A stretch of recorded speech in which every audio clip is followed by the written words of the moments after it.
தமிழ் சினிமாவில் மட்டும்தான் டைரக்டரில் ஆரம்பித்து மியூசிக் டைரக்டர், சிங்கர், ஏன் எடிட்டர் கூட இப்போ ஹீரோவாக ஆக ஆரம்பிச்சிட்டாங்க.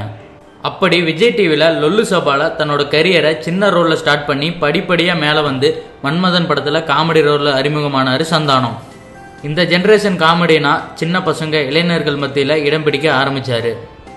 அதுக்கப்புறம் தொடர்ந்து தன்னோட காமெடி மூலமாக சந்தானம் தமிழ் சினிமாவில் நம்பர் 1 காமெடியன் பொசிஷனை பிடிச்சாரு.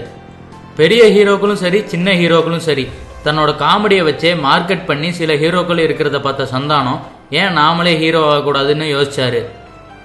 அப்போது ராஜமௌலி டைரக்ஷனில் 2010 தெலுங்குல ரிலீஸ் ஆன மரியாதா ராமண்ணா படத்தை பார்த்த சந்தானம் நாம் அந்த கேரக்டரில் நடித்தா நல்லா இருக்குன்னு முடிவு பண்ணி அந்த படத்தோட தமிழ் ரீமேக் உரிமையை வாங்கி சந்தானமே அந்த படத்தை தயாரிக்கவும் செஞ்சு நடித்தார். இந்த படம் 2014 வல்லவனுக்கு புல்லும் ஆயுதங்கிற பேரில் ரிலீஸ் ஆச்சு.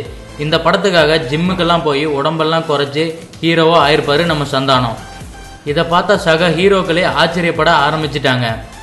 முதல் படம் ஓரளவுக்கு ஹிட் கொடுக்க இனியும் மற்ற ஹீரோக்களுக்கு பேலன்சிங் சப்போர்ட் காமெடினா நாம் இருக்கக்கூடாதுன்னு நினச்சாரு சந்தானம். நான் இனிமே ஹீரோவாக தான் நடிக்க போகிறேன்னு சொல்கிற விதமாக இனிமே இப்படி தான்னு ஒரு படம் நடித்தார். இதுக்கப்புறம் தில்லுக்கு துட்டுன்னு ஒரு காமெடி பேய் படத்துலையும் சந்தானம் நடித்து அதுவும் அவருக்கு பெரிய ஹிட் கொடுக்க இப்போ சந்தானம் தொடர்ச்சியாக ஹீரோவாக நடிச்சிட்டு வராரு. இப்போது சர்வர் சுந்தர படம் ரிலீஸ் ஆக போகுது.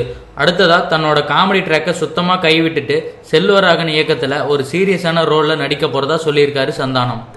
அடுத்த வீடியோ பார்க்குறதுக்கு முன்னாடி கீழே இருக்க சப்ஸ்கிரைப் பட்டனை கிளிக் பண்ணி எங்கள் தமிழ் க்ரௌட் சேனலை மறக்காமல் சப்ஸ்கிரைப் பண்ணுங்கள்.